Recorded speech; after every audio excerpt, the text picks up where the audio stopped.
So thank you for helping push this through the House of Representatives. I do believe it was a historic day, and I don't think in your many years of Congress had you voted on such a wide-ranging piece of legislation when it comes to personal protection. Exactly. It's a long time coming, and I'm certainly glad that the House of Representatives first brought up the bill, and then we had good debate on it, and I'm glad that it passed. When the vote came to the floor and I spoke, I took the constitutional issue very strong and tried to convince my friends the reason there's a Second Amendment anyway. And the purpose, of course, was designed after the American Revolution, when the Revolution actually started at Lexington and Concord, when the British tried to take away the firearms of the colonials. And that started the war.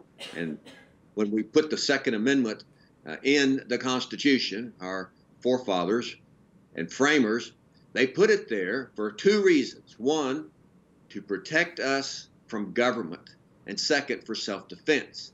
A lot of my liberal friends don't want to believe the historical significance of the Second Amendment, but it's important to protect us from government. And it's second because it's there also, in my opinion, to protect the First Amendment, the 5 rights in the First Amendment.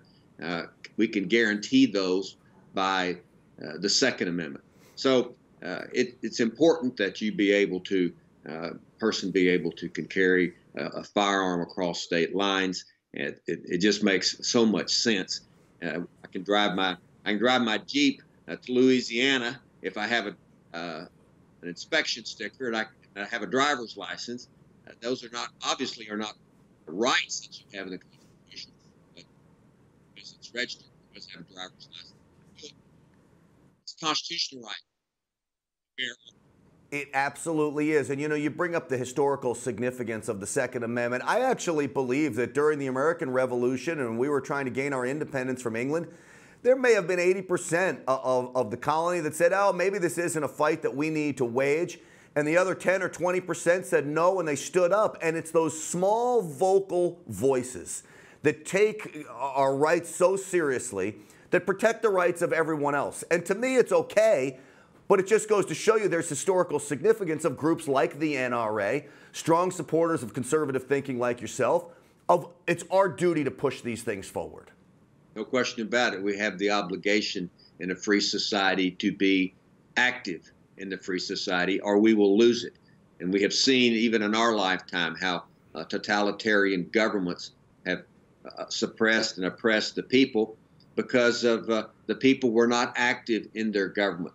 And one thing that totalitarian governments historically have done throughout the centuries is disarm the people.